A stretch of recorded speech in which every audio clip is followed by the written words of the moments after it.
काजल खेवलकर प्रकरणामध्ये पुणे पोलिसांकडून रोहिणी खडसेंची 1.5 तास चौकशी। खेवलकरांनी कधीही अंमली पदार्थांचं सेवन केलं नाही, रोहिणी खडसेंची प्रतिक्रिया। महाराष्ट्रात सुद्धा कोल्ड्रिप सिरपच्या विक्री, उत्पादन आणि वितरणावर बंदी। मेडिकलमध्ये सिरप आल्यास आता माहिती देण्याच्या अन्न आणि औषध प्रशासनाच्या सूचना। राज्य सरकारकडून टोल फ्री नंबर सुद्धा जारी। कफ सिरपमुळे आजारी असलेल्या मध्य प्रदेशातील 14 मुलांवर नागपुरात उपचार सुरू। 3 मुलं व्हेंटिलेटरवर तर दोघांची प्रकृती गंभीर। मध्य प्रदेश सरकारकडून चौकशीसाठी एसआयटी गठीत।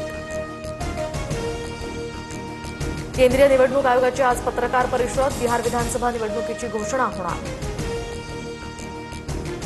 जरांगेंच्या हाती बंदूक द्या आणि ओबीसींचा खात्मा करा। जरांगेंना देव झाल्यासारखं वाटतं, त्यांच्या डोक्यात हवा गेली आहे। आम्हाला कुठलाही धक्का लागल्यास जरांगे जबाबदार, वडेट्टीवारांचा इशारा।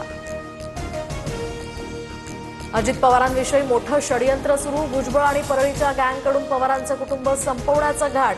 जरांगेंचा आरोप तर परळीच्या टोळीला वडेट्टीवार नावाचा नवा भिडू भेटलाय, जरांगेंची टीका। मी काय कुणीच अजित पवारांना संपवू शकत नाही, जरांगेंच्या आरोपांवर छगन भुजबळांचं प्रत्युत्तर। 5 पालिकांवर राज ठाकरे आणि उद्धव ठाकरेंमध्ये एकमत। मुंबईत ठाकरे बंधूंचाच महापौर होणार। संजय राऊतांकडून मुंबई पालिकेत ठाकरे बंधू एकत्र लढण्याचे संकेत।